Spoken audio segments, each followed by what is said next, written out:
शेतकरी बंधूंनो, आता बघा सध्याला पीक विमा सगळ्यांनी भरून घेतलेला आहे. आणि जरी समजा ज्या शेतकऱ्यांनी आपला पीक विमा भरलेला नसेल तरी त्या सर्व शेतकऱ्यांना विनंती आहे की आपण आपले शेतामध्ये जे समजा कांदे असतील,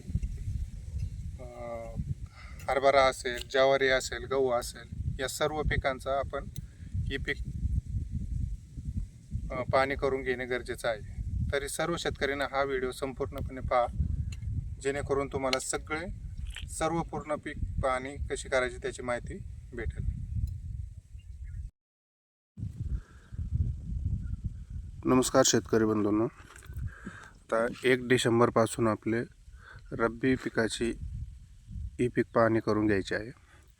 तर सर्व शेतकऱ्यांनी आपला हा व्हिडिओ संपूर्णपणे पहा, जेणेकरून तुम्हाला ई पीक पाहणी कशी करायची ती पूर्णपणे समजून सांगेल.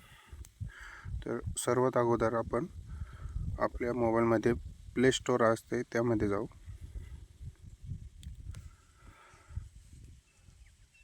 त्यानंतर सर्चमध्ये जाऊन आपण ई पीक पाहणी हे 2 नंबरचं जे ऑप्शन दिसतंय ना, त्यावरती क्लिक करून इन्स्टॉल करून घेणे.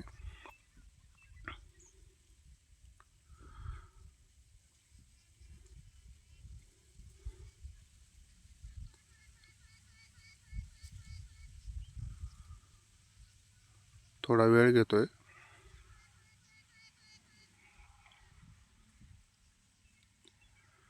हे पहा, आता हे आपलं ई पीक पाहणी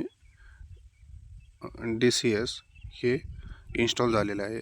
त्यानंतर आपण हे ओपन या बटनावरती क्लिक करून हे ओपन करून घेणे. आता हे बघा, आपले जे लोकेशन असते, GPS असते, ते आपल्याला नेहमी ऑन ठेवावं लागते. आणि हे ॲप चालू झाल्यानंतर याला अलाव करावं लागतं. त्यानंतर सगळ्यात पहिल्यांदा will using with the app याच्यावरती क्लिक करा. त्यानंतर परत एकदा इन कॅमेऱ्यासाठी त्यामध्ये पण 1 नंबरचा ऑप्शन क्लिक करा.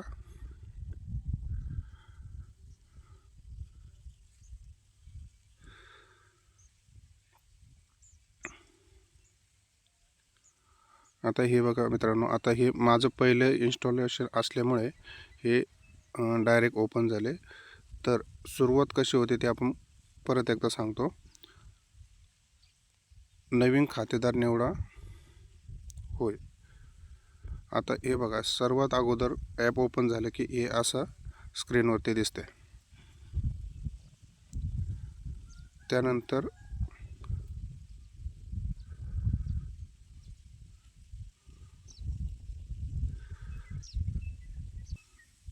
हे बघा मित्रांनो, त्यानंतर परत असे अलाव ई पीक पाहणी DCS to access photo and video on this device. म्हणजे ह्या मोबाईलला आपण अलाव करायचे फोटो आणि व्हिडिओसाठी. त्यासाठी काय करायचं, 2 नंबरचं ऑप्शन अलाव ऑल करायचं. हे पहा, आता स्क्रीनवरती हे असं दिसेल, ई पीक पाहणी DCS.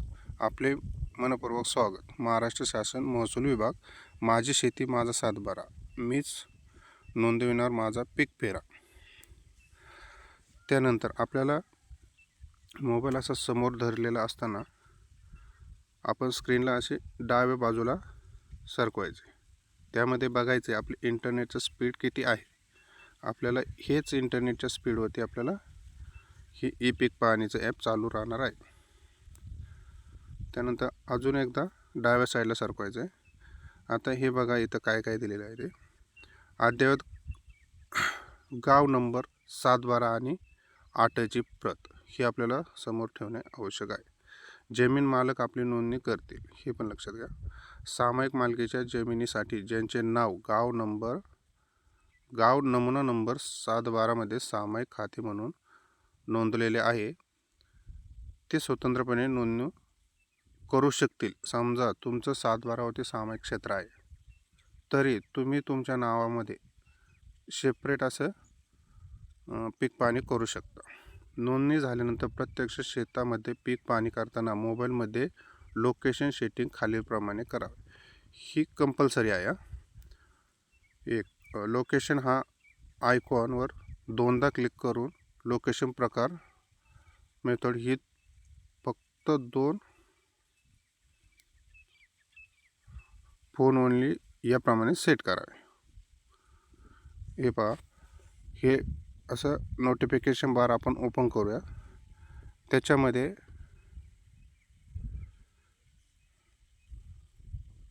हे पहा, इथे लोकेशन हा आयकॉन आहे, त्याच्यावरती क्लिक करून घ्यायचं आहे. हे झाल्यानंतर आपण महसूलमध्ये जायचं. महसूल विभागामध्ये निवडा.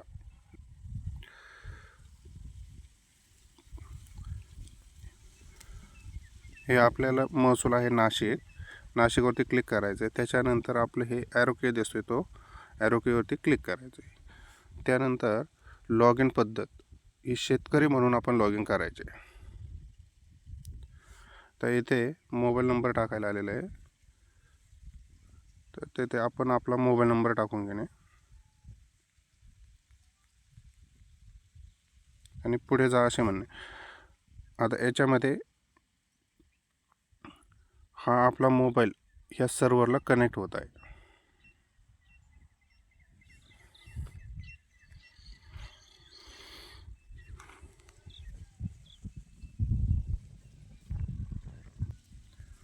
आता बघा, आता माझ्या मोबाईलमध्ये मी भरपूर लोकांची ई पीक पाहणी केली असल्यामुळे आपल्याला ते दिसत आहे. आता इथे मी माझ्या वडिलांच्या नावे जे आहे ते आता मी तुम्हाला दाखवू शकत नाही नाव, पण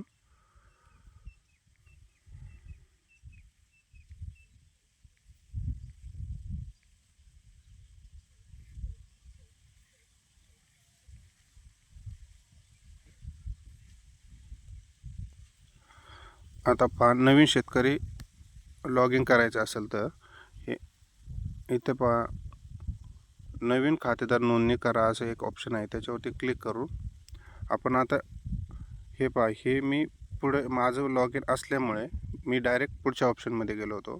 पण समजा जो शेतकरी स्वतः नवीन करत असेल तर त्यांना स्क्रीनवरती असल्याप्रमाणे दिसत आहे. आता आपल्याला विभाग निवडायचा आहे. विभाग तर ऑटोमॅटिक तो असतोच. त्याच्यानंतर आपला जिल्हा निवडून घ्यायचा आहे, अहिल्यानगर. त्यानंतर आपला तालुका निवडायचा आहे, पारनेर. त्याच्यानंतर आपलं गाव निवडायचं आहे. तर माझं गाव सर्वात शेवटी असल्यामुळे सोपं जातं आहे, हत्तरखिंडी. त्यामध्ये आपण ही उजव्या साईडला जे ॲरो की असते ना त्यावरती क्लिक करायचे. आता इथं खातेदार शोधण्यासाठी आपण एवढ्या प्रकारचा पर्याय निवडू शकतो. पहिले नाव, मधले नाव, आडनाव, खाते क्रमांक, गट नंबर. पण याच्या सर्वात सोपी गोष्ट म्हणजे खाते नंबर किंवा गट नंबर हे आपल्याला माहीत असणे आवश्यक आहे. तर आता इथे गट नंबर जर सिलेक्ट केला आणि गट नंबर टाकला आणि शोधा म्हणायचं आहे. शोधा म्हटल्यानंतर इथे बरोबर एका गटामध्ये आमचे 2 नाव आहेत. तर आपल्या नावावरती एका क्लिक करायचे आणि ॲरो कीवरती क्लिक करायचं. पुढे जाऊन बघा, खाली खाते क्रमांक तपासा. म्हणजे यांच्या नावावरती हे 2 खाते क्रमांक आहे, 11 आणि 204. ठीक आहे. पुढे जाणाऱ्या ॲरोवरती परत क्लिक करणे. आता पुढे बघा, संकेतांक पाठवा. आपली नोंदणी खालील मोबाईल क्रमांकावर करण्यात येत आहे. हा मोबाईल क्रमांक बदलायचा असल्यास मोबाईल क्रमांक बदला हे बटन दाबायचे, अन्यथा पुढे बटन दाबावे. ते आता तुम्ही शेतकऱ्याच्या मनावरती की हा मोबाईल ठेवायचा आहे की दुसरा मोबाईल ठेवायचा, की जेणेकरून आपल्याला OTP येऊ शकतो त्याच्यावरती. तर पुढे जा म्हटल्यानंतर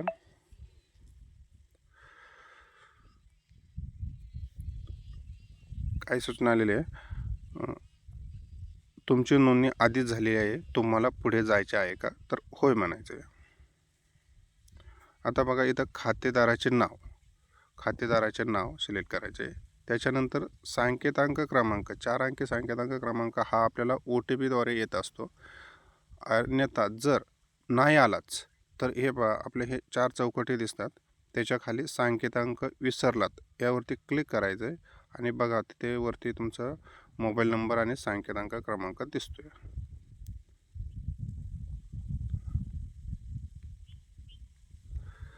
तो क्रमांक टाकून पुढे जा म्हणायचं आहे. आता पुढे गेल्यानंतर हे पहा, पीक माहिती नोंदवा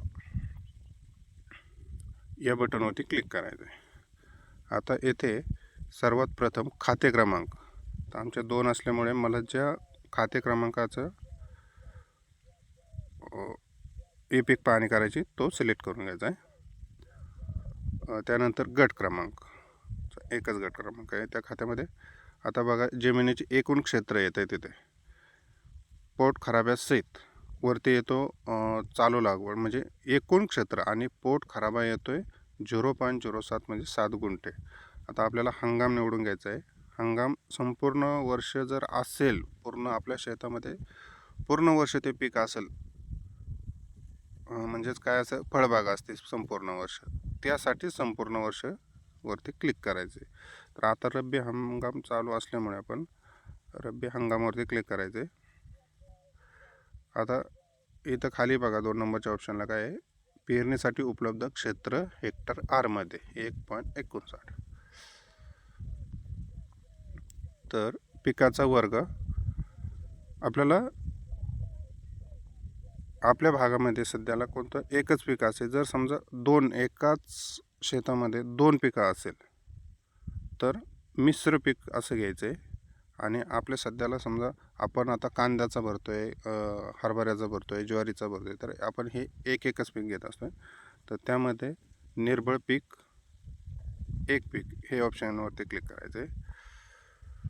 त्यानंतर निर्बळ पिकाचा प्रकार, इथं फक्त पीक करायचं. जर फळबाग असेल तर फळबाग, नाहीतर अन्यथा आपण रब्बीमध्ये पीकच करतो. आता त्याच्यानंतर पिकांची झाडांची नावे, हे पहा. आता इथं पहा, आपल्याला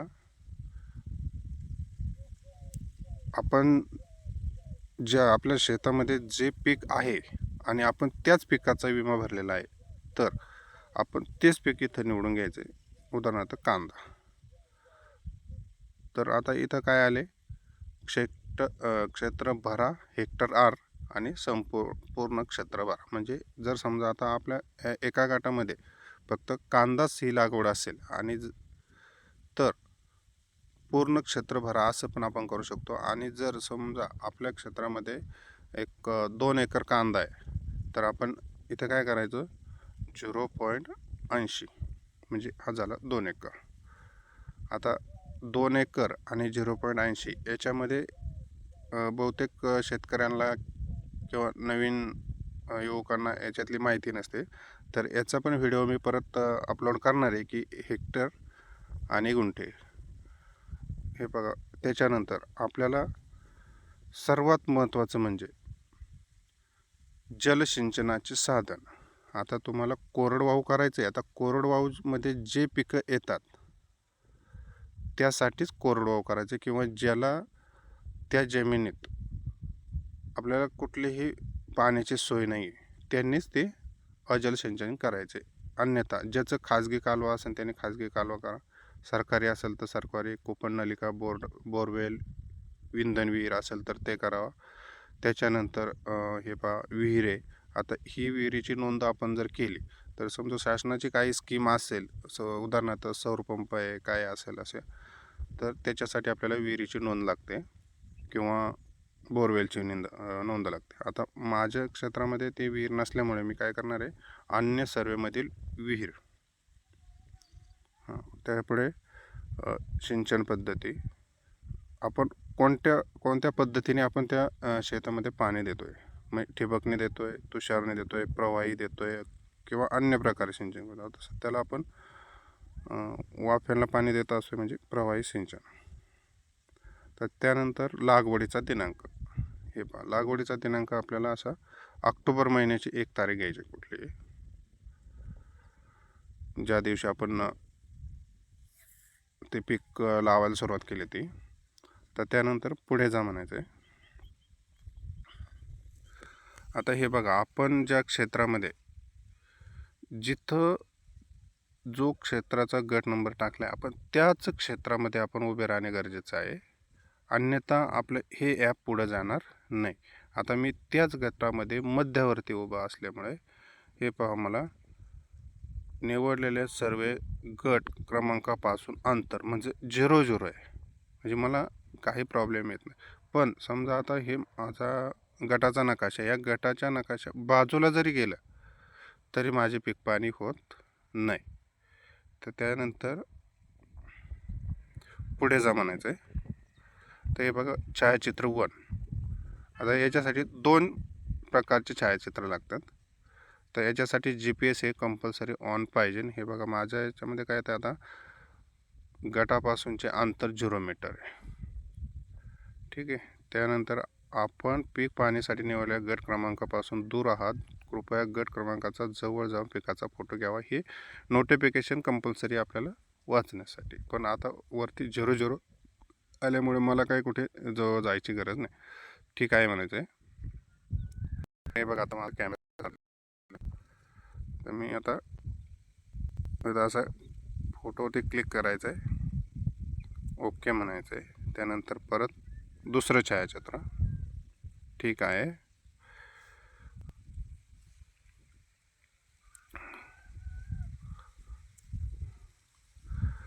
तर खाली ज्यावेळेस आपल्याला बघा निवडलेल्या सर्व गट क्रमांकापासून अंतर मीटर, हे आपण पूर्ण शेतकऱ्याने लक्षात घ्यायचे की आपण पीक पाहणी करताना आपण आपल्या गटामध्येच उभे असणे गरजेचं आहे. तर बरोबर या क्लिकवरती टिक करायचे. आता इथे बघायची माहितीची पुष्टी करा. पीक पाहणी नोंदणी म्हणजे मी आज करतो, मी आजची दिनांक येणार आहे, खाते क्रमांक आहे, गट क्रमांक आहे, जमिनीची लागवडीखालील क्षेत्र पूर्ण क्षेत्र येते आणि मी त्याच्यामध्ये पोटखराबा किती ते येतं आहे. त्याच्यामध्ये माझा हंगाम, पिकाचा वर्ग, पेरणी, लागवडीचे दिनांक बरोबर आहे, जलसिंचनाचे साधन, जलसिंचनाचा प्रकार, पिकाचा प्रकार, पिकाचे क्षेत्र, पिकांची झाडाची नावे, कांदा. आता वरीलप्रमाणे पिकांची माहिती योग्य व अचूक असल्यास मी घोषित करत आहे, म्हणजे ह्या चौकटीत क्लिक करून पुढे जा म्हणायचं आहे. तर हे बघा, पिकाची माहिती साठवली आहे आणि अपलोड झाली आहे ही सूचना येत असते. तर आपण आपली पीक पाहणी कशी केली ती जर पाहायची असेल तर आपण हे बघा, पिकाची माहिती पहा, इथे आपल्याला दिसून येते सर्व प्रकारे. तर आता ही माहिती आपल्याला जर समजा आत्ता वाटतं आपण केली पण याच्यात काहीतरी चूक झालेली आहे, तर आपण ही नष्ट पण करू शकतो आणि दुरुस्ती पण करू शकतो. ही फक्त 48 तासाच्या आत दुरुस्ती किंवा नष्ट करू शकता. एकदा 48 तास झाले की याला आपण काहीही करू शकत नाही, हे शेतकऱ्यांनी लक्षात घ्यायचं. तर बघा, सर्व शेतकऱ्यांना विनंती आहे की आपण आपली पीक पाहणी करून घ्या. ह्या आणि हे वर्जन जर समजा कोणाला सापडत नसेल तर आपल्या चॅनलच्या डिस्क्रिप्शनमध्ये याची लिंक दिलेली आहे, तर ती लिंक ओपन करून आपण आपले पीक पाहणीचे ॲप डाउनलोड करून पीक पाहणी घेऊन घ्या. धन्यवाद.